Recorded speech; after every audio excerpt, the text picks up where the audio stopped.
السلام عليكم ورحمة الله وبركاته. الحمد لله رب العالمين، الصلاة والسلام على محمد النبي الأمين وعلى آله وصحبه ومن تبعه بإحسان إلى يوم الدين. الحمد لله على نعمة الإسلام وكفى بها نعمة، ونصلي ونسلم على المبعوث رحمة للعالمين. أما بعد، Inshallah, this evening we have this not usual typical title, Unwelcome to the New America, with reflection on the latest national security strategy that came out recently from the US. Why do I say unwelcome to the new America? Because the recent events have indicated, and we'll talk about thoroughly, that the US is changing its policy, at least during the time or the remaining time of the Trump administration. They do not want brown people to come to this country. They do not want black people to come to this country. They welcome Europeans and Afrikaners from South Africa, those white Afrikaners. You have heard in the past few weeks statements to this effect that will affect the Muslims and others in this country, and will affect Muslim countries that were mentioned by name: Libya, Yemen, Somalia, Iran, Afghanistan, etc. So one person who have a green card from Somalia, for example, or Libya or Yemen now, don't expect a citizenship while Trump is here, even if your time comes. In fact, they are saying that they will even look into the green card and do some check. What it is not clear. But what we can say based on those statements and the national security strategy that was published recently, that indeed there will be some major changes in the direction of this country and its effect on people in this country, outside of this country, and on the international arena, as we will discuss. I will start with something very trivial, small, and people might not consider it even news in this regard. There was this news on the National Public Radio yesterday. If somebody have sent the news to me, I will call it fake news, because it did not add up. But it was real. This was on NPR, National Public Radio, and other sources. As I said, this is small news. It's not major. What it is that Americans can go free of charge to national parks on certain days. So there are certain holidays in this country where you go to the national park and you do not pay any money. Among those days were the birthday of Martin Luther King and the June 19th, they made it a holiday. So those 2 days, you can go free to the national parks. As of yesterday, this thing has changed. You cannot go to a national park free on the birthday of Martin Luther King, or this Juneteenth holiday. However, don't be sad, because they gave you an alternative. What's the alternative? Donald Trump birthday. I'm not joking. No, I'm not joking. So you can go to the park free of charge on the president's birthday. Now, if you look at this piece of news, it's directed toward and against basically the African Americans. Because Martin Luther birthday and Martin Luther Day, I mean, it took many, many years for all the states to agree, because many states resisted. And clearly it was made to appeal to the African Americans that you are part of this country, we respect you, we respect your color and your culture. And then this Juneteenth came also. This is a small news, but it gives you a direction where this thing is heading. The other thing, which is the big thing, before, inshallah, we'll go in some details about the changes in this country, is this national security strategy in November that came in the past few days. And if you read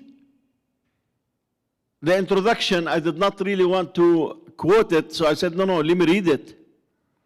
Because if somebody reads this after 100 years, they will think that the whole world was going to collapse. There was a disaster in the whole world. There was catastrophe. And then somebody came and rescued the whole world. Listen, I'm quoting. My fellow Americans, over the past 9 months, we have brought our nation and the world back from the brink of catastrophe and disaster. After 4 years of weakness, extremism, and deadly failures, my administration has moved with urgency and historic speed to restore American strength at home and abroad and bring peace and stability to the world. And of course, it continues with this thing that really, you wonder what's happening. This long document, the name Trump appeared 27 times. China appears 21 times. Russia appears 10 times. Israel appears 6 times. Gulf countries appear 5 times. And this should give you an idea of what is being mentioned, what is being discussed. Yesterday, Russia have welcomed, look at this. Russia has welcomed this a new national security strategy of the US. Imagine, Russia would welcome the new American strategy, national strategy, would welcome it. And when you read the document, you will not, or you should not be surprised why. There are some highlights that we will discuss, inshallah, and then we will discuss some of the changes that the administration have mentioned separately from this document. Why Russia have welcomed this strategy? Because for the first time, the US is saying in its national strategy, national security strategy, it does not look at Russia as a foe or an enemy or a potential, down the road have issues or conflicts with Russia. Not at all.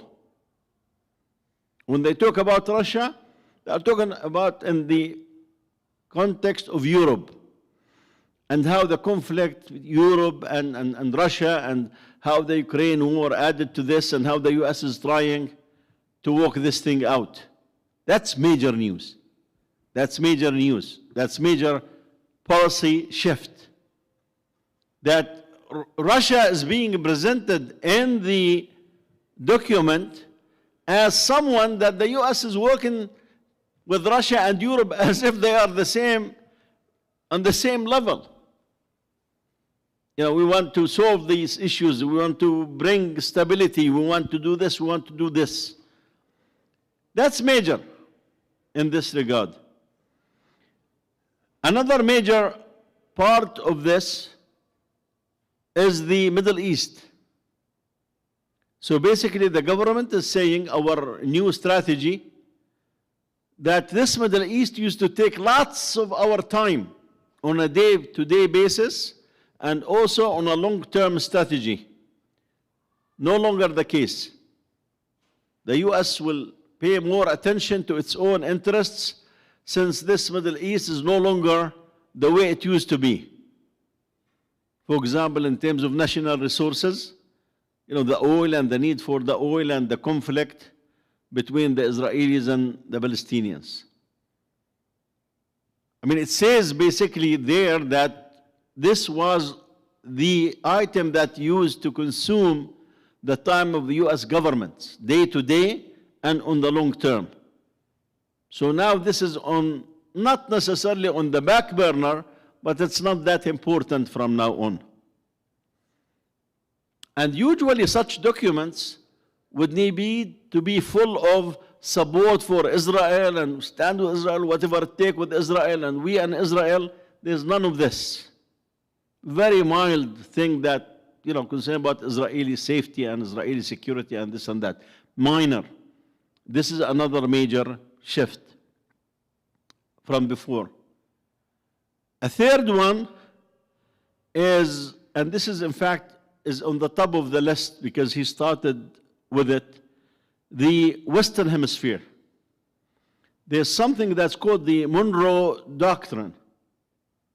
Monroe Doctrine, maybe it's about 200 years old or more. Basically what it is that President Monroe said that we will not allow European colonialism to have any influence in the Western Hemisphere, meaning America, Canada, Mexico, Central America, South America. It's forbidden for the Spanish colonial regime, for the British colonial regime, for the French colonial regime. That was the Monroe Doctrine.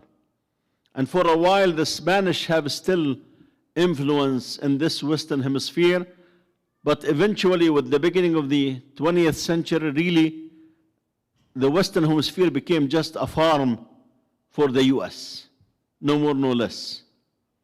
With many of the conflicts that are created, many of the weapons that will be there and where people fighting, where do you think those weapons for the gangs that are coming from?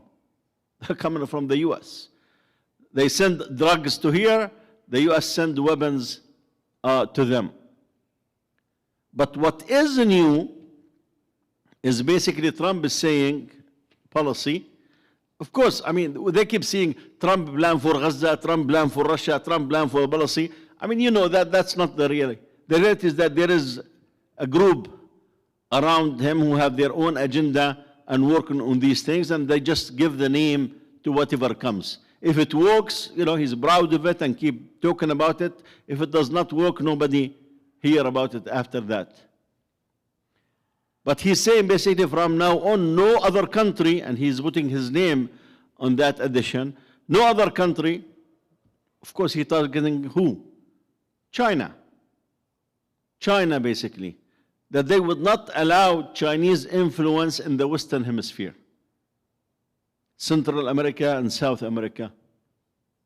That the US will take steps to not allow any foreign entity to have influence in the Western Hemisphere, because this needs to be basically a US backyard, a US farm, whatever you want to call it in this regard. But what is also interesting in that part, he is talking about some kind of, in a vague language, exploring new places, as if it's a hint toward the oil of Venezuela, Because we have seen in the last few weeks this threat in bringing the Navy from the Middle East and other places and putting them close by, threatening to, at one point, to invade Venezuela. When they were asked, is having the boots on the ground, they said, we are not ruling anything. So basically, what it is Venezuela has very high caliber oil.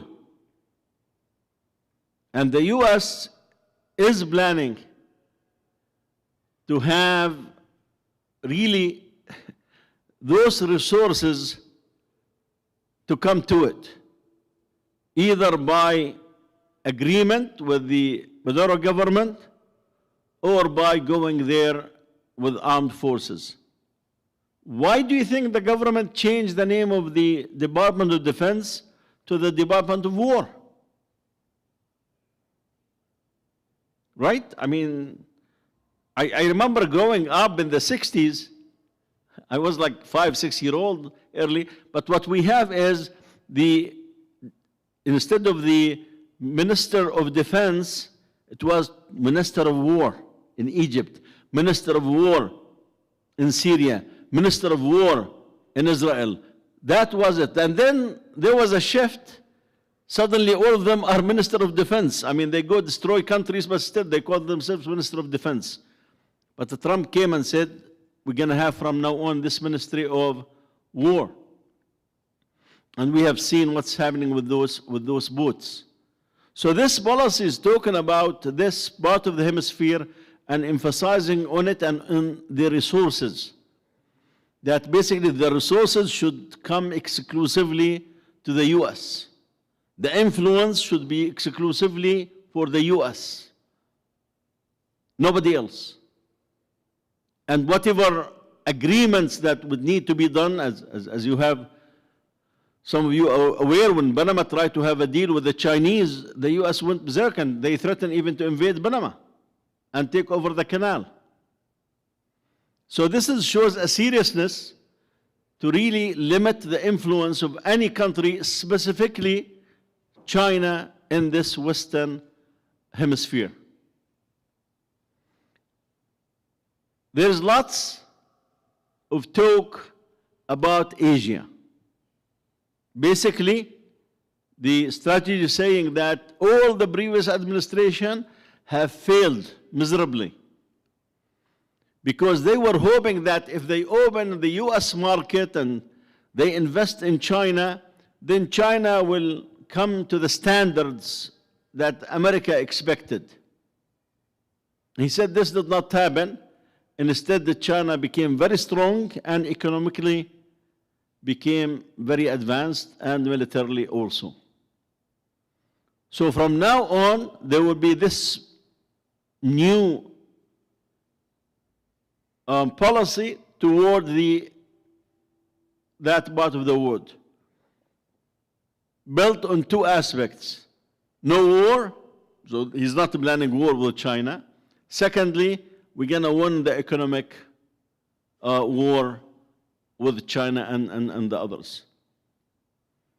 Now, if you read the document, also, it just emphasizes that economy, markets, resources. That is being repeated in this regard. For example, when it came to the Gulf countries,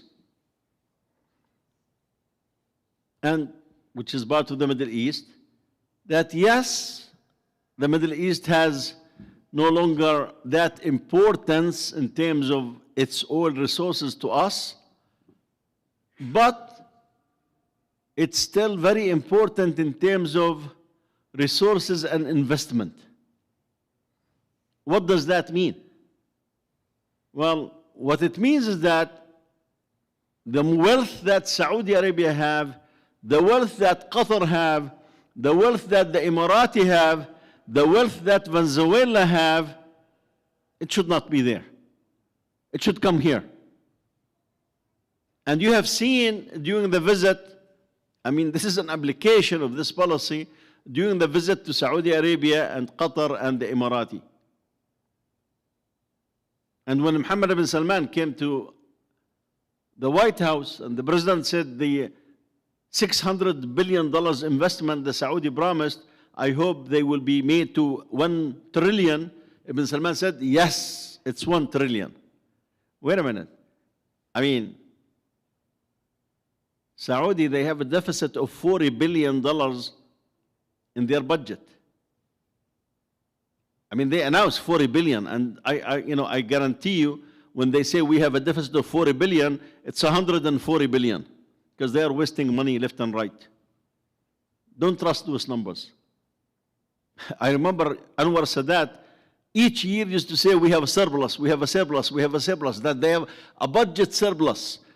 When he died, Mubarak came and said the country is broke. We are in debt, big debt. And he goes back and said, every year we have debt. But the government was saying we have a surplus. So when Saudi says we have $40 billion of deficit, we're talking about 140 billion.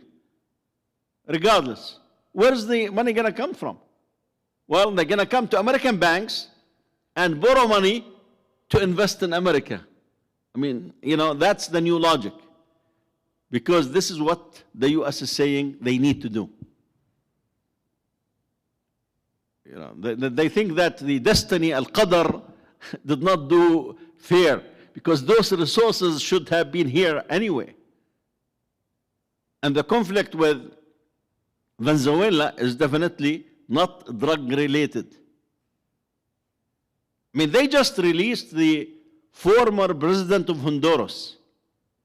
He was indicted and put in jail by American courts for 45 years. They accuse him of overseeing 400 tons of drugs coming to the US. And Trump just pardoned him and let him go. I mean, does that make sense? It's the same Trump administration that indicted his brother for drug trafficking. So this just tells you that this thing with the boats is not really drug related. It's preparing the American people for some endeavors. Now, there's not much discussion, because this is, national security strategy, about other things that we'll talk about in a few minutes. Of bringing the army to the streets, bringing the National Guards to the streets. That's not America. Time of peace, there's nothing to bring the army. But we'll talk about this a little later, inshallah, in this regard. So the aim is really to lead and try to leave China behind, which is not really an easy task. But with twisting arms, forcing companies to come back to the US, forcing manufacturing to come back to the US. I mean, we have this NVIDIA chairman talking about building stuff in the US and building stuff in China. He said in China, it takes 1 weekend and they will build a hospital. 1 weekend, and you will see a hospital operating. Tell me how long it will take to build a hospital in this USA. Okay, so it's not something trivial to come and say, oh, we would need to compete.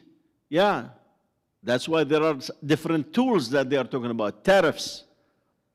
At one point, said 10%, 50%, 100%, 145%. China kept raising, and then China gave up. I'm not going to add more, and then he brought it back. There's now the so-called rare material that they need in computer chips and in certain types of foods and others. And China have a big monopoly over those rare materials. Afghanistan, it turned out to have a good amount of them, and some other countries. So there will be a conflict between countries on some of these resources. And if you remember, Trump was very upset when China suspended the export of rare materials to the US and outside to other countries. And he had to give up on some of the tariffs to get to China to change its stand. So the document in general is really focused on making the US the most powerful country in the world by creating new weapons that can be very, very destructive and be on the top of the weapon technology, by improving the forecast for its future economy, so that will be keep being the best in the world and the richest in the world, and this country will be the richest in the world. What are the means for this? For example, look at when he talked about Africa. Africa took very few lines. He said our policy with Africa was based on helping them with some aid. He said from now on, the policy will be different, made on trade and investment. And we will give preference to the countries that open their markets for the US. Remind you of something? France used to take from Africa each year $400 billion. France used to take from its colonies, and they tell you why the European countries are rich. Because they use their colonial rule in those. Africa is very, very rich. I mean, the uranium that is really used in French reactors and the reactors that they sell out of France by uranium that's coming from Africa. Destruction of the environment there, who cares? So at one point, France was taking $400 billion from its colonies. And the US keeps saying, I think the last I saw, that Trump said we have already a promise of $21 trillion of investment. I'm not sure where the number came from. We know that from the Gulf, they promised, if you add them together, 2.5 trillion. Again, I'm not sure where they're going to bring it from, since they are borrowing these days. This is what they are saying. I mean, they have deficits. But Africa will be treated again as a resource for raw material for the US. So there's no need from now on even for the US to give Africa aid. So in a nutshell, the policy is a departure from previous policies. In one, not looking at Russia as a foe, not giving the Middle East the priority that it has for the past so many years. This is explicit in the document. To really aim at China and to try to really face China wherever it has any influence, because that's the foe, that's the future foe or potential quote-unquote enemy, if you like to say. Although they do not put it in that aspect, but the document all talk about China, China, China, and this and that regard. But there was this aspect that really is hinting at something which is related to us as Muslims, about Europe. It says that some European countries in NATO will no longer be Europeans. What does that mean? They are talking about countries that bring immigrants, that at one point, not long down the road, those countries will change, meaning they will be dominated by immigrants. And will NATO be the same, and how to act with NATO? This again has this part regarding the immigration to Europe, but at the same time, about the future of NATO itself, that put a question mark on what the US is thinking about NATO. And they're saying that Europe is losing its identity. We have to bring Europe to its status as part of this great Western civilization. Just like, make America great again. And we have seen the vice president going to Germany and meeting with some right-wing parties, and we have seen some statements that the immigrants are taking over Europe. We have seen the president in the UN talking about this aspect. Now we have 3 more years. I mean, we are just in the first year of this administration. What's the impact of all of this on Ukraine, on Russia, on the relationship with Europe, on the Middle East? That remains to be seen. But what is here definitely is giving a new direction, that is departure from how America have operated in the world before. Now, for the sake of the time, I'm going to shift gears. We are almost half through to what's happening in here lately. And these things that we have heard and seen, regardless of this U.S. strategic national security strategy.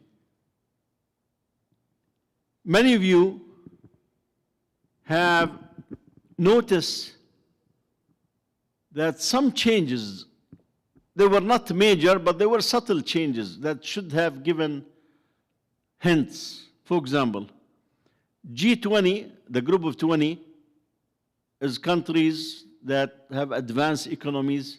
They usually meet, and the US is the leader of the G20. Where was the last G20 held conference? South Africa, mashallah. We have well-educated people around here. The US said, I'm not going to go to South Africa. Why? Because South Africa is committing genocide against the white in South Africa. And everybody knows that's absolute, utter nonsense. In fact, the US is saying we're going to welcome refugees from the Afrikaners, and they already come. They already came here, and we saw them on TV. While in Gaza, the genocide that everybody is saying there's a genocide, we have only Israel and the US mainly not uttering those words officially, although they know deep in their hearts that this is what had been happening for the last 2 years. We also had a conference in Brazil, and the US refused to go. So what's going on?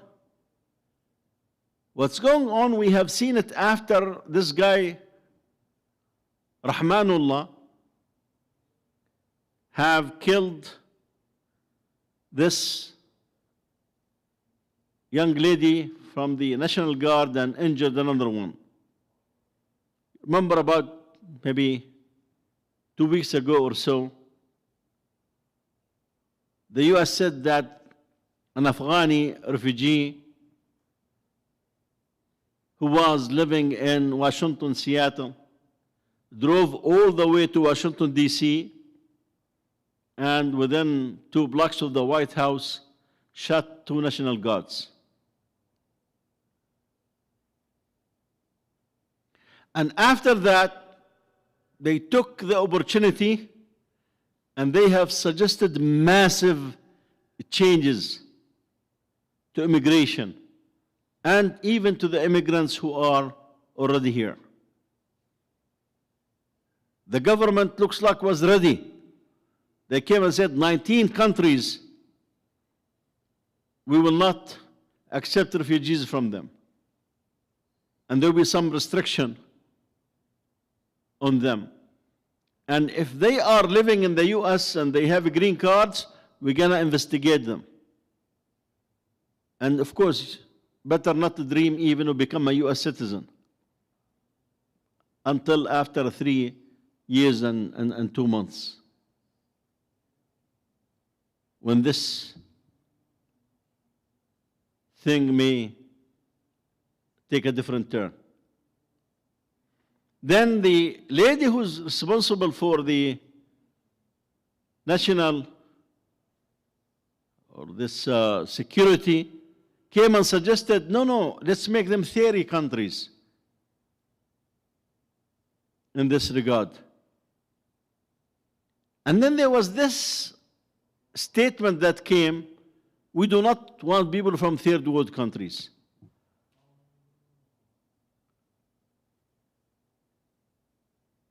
If you connect this to the fact that the administration now does not have a single black politician. Remember, Biden has Hispanics and blacks and Jews. This administration does not have any Jew as a secretary. They have Miller, who is an advisor in this regard. Does not have Jews, does not have blacks, does not have Hispanics. I mean, if you add the picture together, it will add up. Basically saying, we're going to take this country back. This country is for the whites. And this is part of the debate that has been ongoing between the left and the right. They start by, and even in this document of the national security, they talk about, this DEI, diversity, equality, and inclusion, how the US came and put an end to all of this. And what we also are noticing after this Afghani guy, this systematic lies. And it's a policy. Just keep repeating the lies, hoping that the people will buy it. And I'll give you an example. When Mamdani made headway and start really showing that he's going somewhere and eventually winning the election in New York, there was this affordability. And the president started talking about, we're going to give $2,000 to each American who pay taxes. And I have received some brothers sending me, we're going to get 2,000. I said, dream on, it's baseless. It's just they want you to believe that the affordability is not an issue, we're going to get you 2,000. You're not going to get a penny. You think Trump will give you a penny? I mean, think about it. Yes, the rich, those who are around him, they are taking lots of money, making lots of money. Families making lots of money. But this 2,000 came, go, and suddenly, did you hear anything about the 2,000? Disappear. Now they have a new one. Every kid that will be born in 2026, he will get $1,000. It's called the Trump gift or the Trump scholarship or the Trump plan. It will be put in a special account and you can take it when you are 21. They're telling you it will be 170,000. Ya Allah. How did they make the calculation? I do not know. And this guy, a billionaire, he said, I'm going to also contribute $6 billion, but we're going to give the children who do not get the 1,000 from Trump, we're going to give them 250. Again, all of these things is really to make the person in the streets of the US who cannot afford rent and go to the grocery and the prices are very, very high, to say, okay, we are getting some money, and dream on. You're not going to get any money. Because basically, there is this attempt now to get and kill whatever is called middle class. I mean, you have seen the president coming and saying that the price of beef will come down. I already negotiated a deal. And then the price of beef jumped up in this regard. I mean, I'm not sure what kind of deal, who did negotiate with, but there is this systematic attempt to try to tell the American people that things are, And then he said, I do not like this word affordability, because it just exposed the situation. Now, his approval rating is 39%. Why did we bring this? Because there was a big lie that came from Bondi, who said that this Afghani guy, Rahmanullah, was radicalized in the US. What a big lie. I mean, those people lie to their teeth. Rahmanullah was 15 years old when the CIA recruited him in Afghanistan and trained him. He was part of a unit called Unit Zero, which is the worst Afghani unit working with the Americans that terrorize the Afghani people. And I'm going to tell you, this is information not from the Afghani sources. I do not take information from, those sources. No, this is from CNN and Fox News. In fact, the head of the CIA, he said Rahmanullah was working for us. The head of the CIA. Human rights organizations have said all along that the Unit Zero have committed the worst human rights violation in the Afghanistan war. Now think about it. Not sure if all of you know the Afghani culture. In Palestine we say we have a semi-conservative culture, and Saudi is conservative, or Syria or what have you. But Afghanistan, imagine you break the door at 2 o'clock in the morning and enter into women and children and girls asleep, and kidnap people and torture people and kill people. That's what Rahmanullah have done in Afghanistan for many years. And this big lie that, he was radicalized in the US. No, he was radicalized by the CIA in Afghanistan. He was not the only one. He was not the only one. And then you come and say we have to go through the process again and this and this and that. I mean, are you really fooling yourself, or you're trying to do what? I mean, those people, imagine in this country, a 15-year-old is called a child.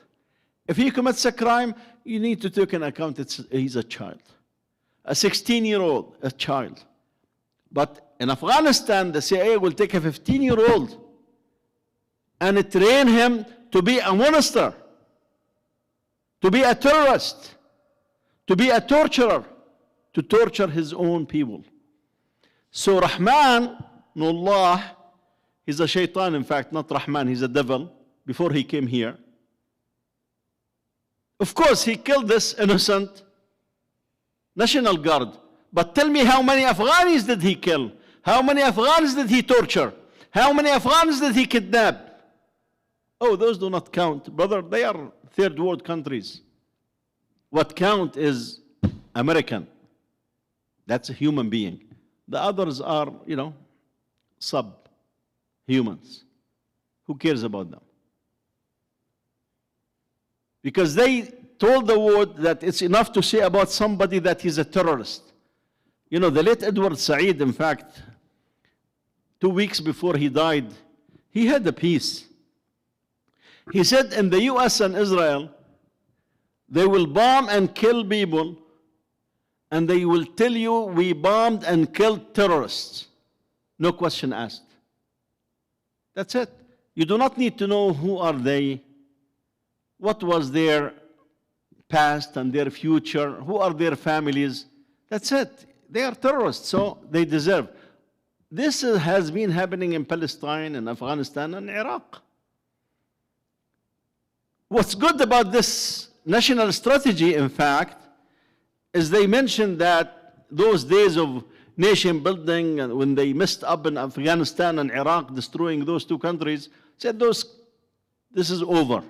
So the US is not, at least that they're saying, they're not planning more endeavors in this regard, which is positive. But to make those lies and want the people to believe them, I mean, they said that they checked this Rahmanullah and he checked all the categories. Great, great, great, great. And then they come and say he was radicalized in the US. And he said Allahu Akbar when he did the shooting. Well, I'll tell you, by the way, a Muslim in Muslim countries, when they even commit a sin and see something beautiful and said, this is beautiful, and try to do something to a woman, he goes, Allahu Akbar. I mean, the term Allahu Akbar is abused and misused. Wallahi, I saw this scene when the Palestinian Authority came to Gaza, when Arafat came to Gaza. Of course, Gaza is very, very conservative compared with the West Bank. So we used to have, parties in the West Bank and belly dancing and some of these in some areas. Not in Hebron, for example, but in some liberal areas, Ramallah and surrounding, in this regard. So when Palestinian Authority came to Gaza, they had brought some singers and dancers on the beach. And people were running toward it saying, Allahu Akbar, Allahu Akbar.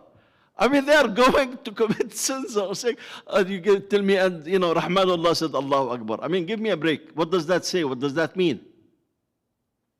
What does that mean? I mean, this guy is a criminal before he came to the US. But now the consequence is immense. 30 countries now. If you are one of those people from those 30 countries and you are in the US, as I said, you have a green card, don't dream of a citizenship. Your green card will be checked. We have seen cases recently of people going to green cards interviews, and they went out with shackles. I mean, this was in more than we can count of occasions. What the circumstances, of course, we do not know. So the situation is changing. We have ICE coming to Raleigh for the next month. They'll be here for a full month. They are telling the American people, we are only doing what we need to do. The worst of the worst, we are taking them off the street and deporting them. Well, they are doing this, but they are doing much more than that. In fact, they end up deporting also some US citizens by mistake, they said. And you do not know if it's by mistake or by, Now, let's shift gears about something else. In the past 10 days or so, we talked about the African Americans and the brown. Let's shift to women. So about in the last 10 days, the president called a journalist Piggy. She is overweight, so he called her Piggy. In Arabic, imagine you call somebody, you like khanzir, in this regard. 2 days later, he called another woman journalist ugly. 3 or 4 days later, he called another woman journalist stupid. And the last 2 days, he called this CNN correspondent stupid and nasty. And he called Ilhan Omar and her friends garbage. This is all within 10, 12 days. And then he went further. He said, the Somalis, we do not want them in this country. He said the Somalis are garbage. Wow. Wow. I mean, Minnesota itself has about 80,000 Somalis. The bulk of them are American citizens. And those people are hardworking. Why the Somalis came to the US? For the same reason. Why the Iraqis came to the US? For the same reason. Why the Afghans came to the US? For the same reason. Why the Syrians came to the US? For the same reason. Why the Palestinians came to the US? In Palestine, they kept supporting this Zionist entity and then opened the door for Palestinians to come. They destroy Afghanistan and open the doors for Afghans to come. They destroy Iraq, open the doors for Iraqi to come. They destroy Somalia with Russia through agents. Somalia did not have a stable government since 1991 when Siad Barre fled the country. And then they opened the door for Somalia. Do you see the trend? Syria was destroyed. There's no doubt the US played a role, Russia played a role, Iran played a role, the Gulf countries played a role. And then they opened the door for millions, and Turkey, for millions of Syrians to leave. And why people are coming from South and Central America? Because they keep flooding those countries with weapons, gangs, take advantage, and life is miserable. To have a decent salary, you need to deal drugs. Because there is not much opportunities in many places. So that's the reality, that people are in this country. When the Somalis came here in 90s, I mean, they were one of the most hard-working people that I met in this country. They did not go to food banks. They did not stand in line. You would go, and their language is not really good, but you would go to car rental agencies to get a car at 4 o'clock in the morning, or return a car at 1 o'clock in the morning. And I used to travel a lot driving. And the Somalis are all over the car rental companies working because they did not know anything better, because they do not have the language. They work day and night, men and women. You go to the airport. He said, I want a handicap chair. And a sister, Somali sister, is coming with the chair,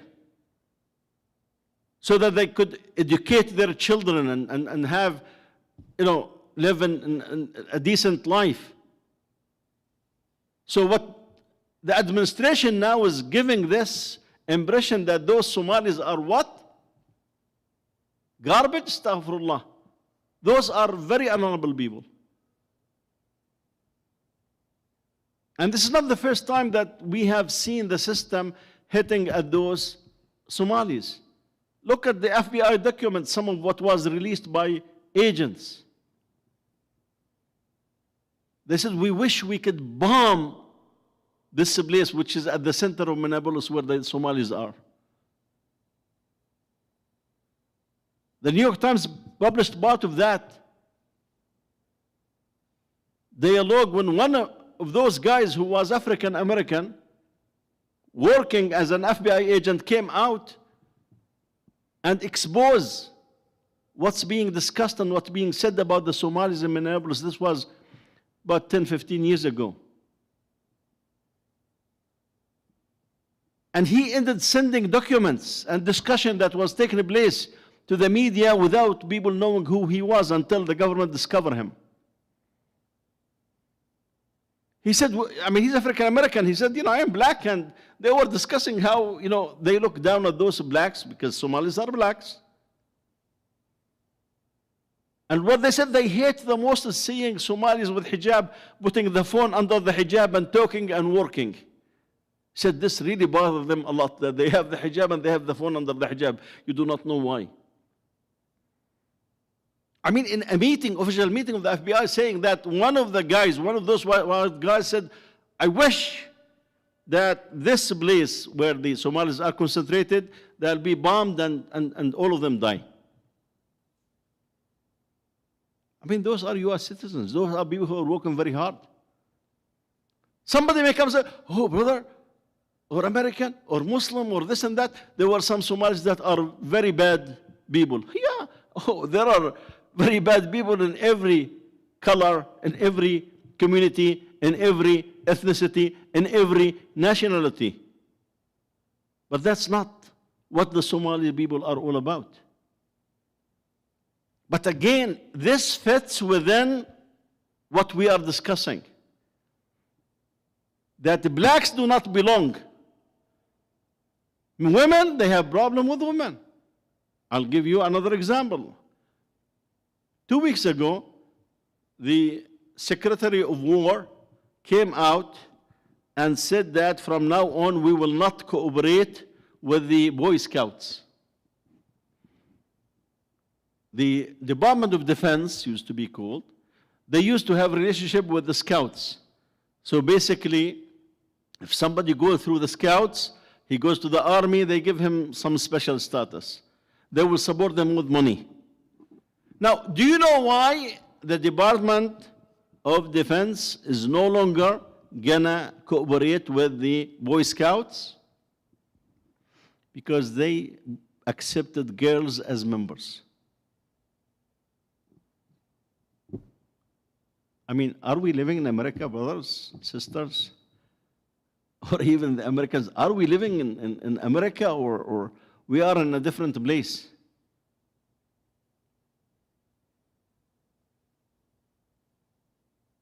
Green, the congresswoman who's stepping down in January, who was one of the main supporters of MAGA, was asked on TV interview,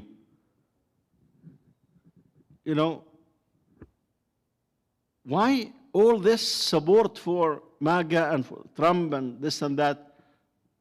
What people actually say? He said, well, you need to hear what they say in private.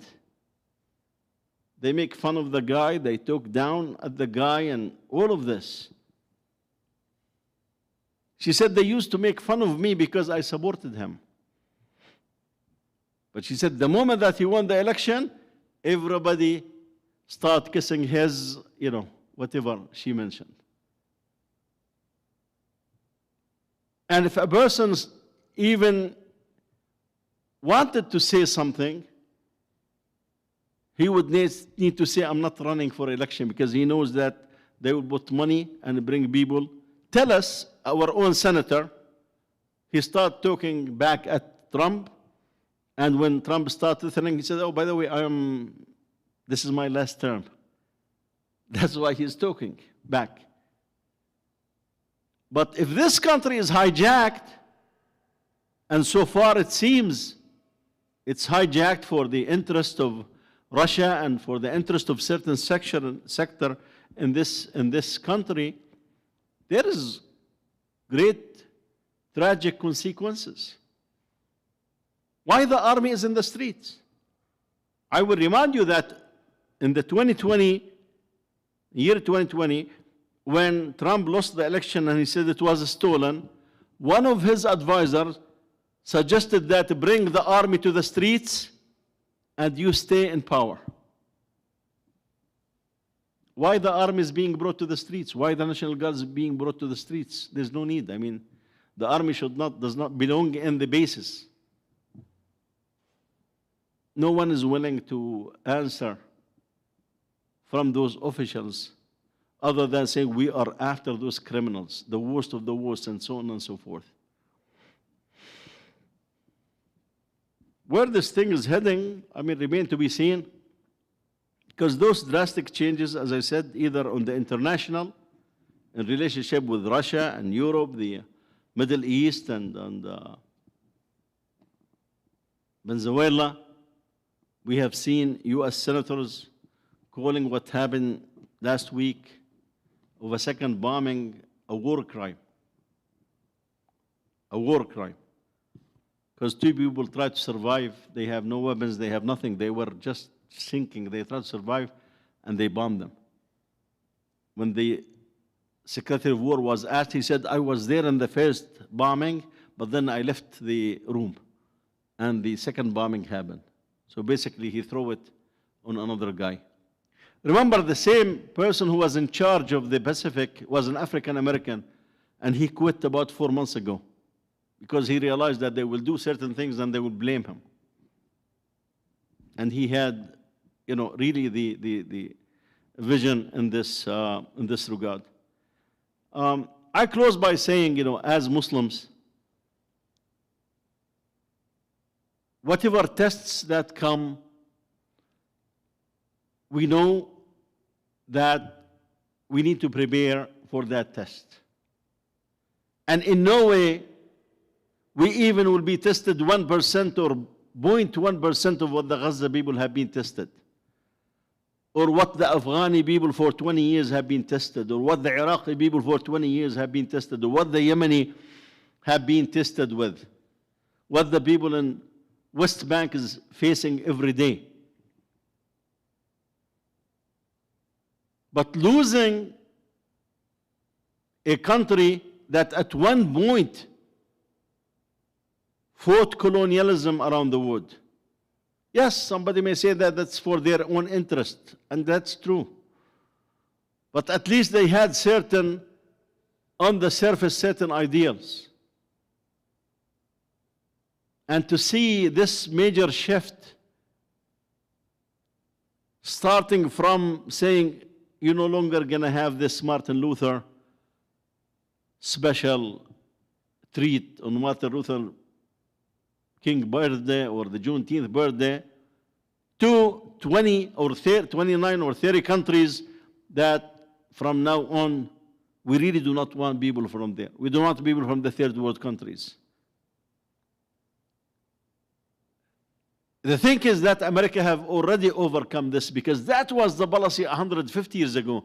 There was discrimination clearly. Remember this ship that was full of Jews that came in the middle of the 20th, in the beginning of the 20th century?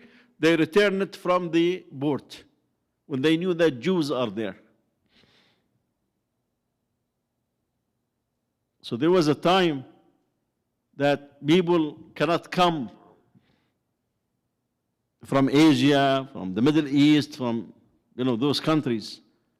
And the thought was, this is history. But it looks like history is repeating itself. May Allah subhanahu wa ta'ala bring whatever is khair and good. We will live our life normally and use the courts whenever and if it's needed. We will not be intimidated in this regard. Neither the Muslims nor the non-Muslims, blacks and brown in this country. Because even if the establishment is silent, this would affect negatively everyone. Not to mention the image of this country in the world, where America is being worshipped. Just go back to any country and just say this is American movie or American food or American music, and look how they look to it. And you're going to see where this thing is going. World Cup is coming to America, and many people are trying to buy tickets and come, and of course they will not have a chance. Be few people that will be selected in this regard. ولله الحمد أولا وأخيرا. May Allah subhanahu wa ta'ala bring the khair and the good for the ummah, inshallah, and may Allah subhanahu wa ta'ala bring hidayah to the rest. I have time for one question or comment, inshallah. Any question or comment? We close, inshallah. جزاكم الله خير. سبحانك اللهم وبحمدك نشهد أن لا إله إلا أنت نستغفرك ونتوب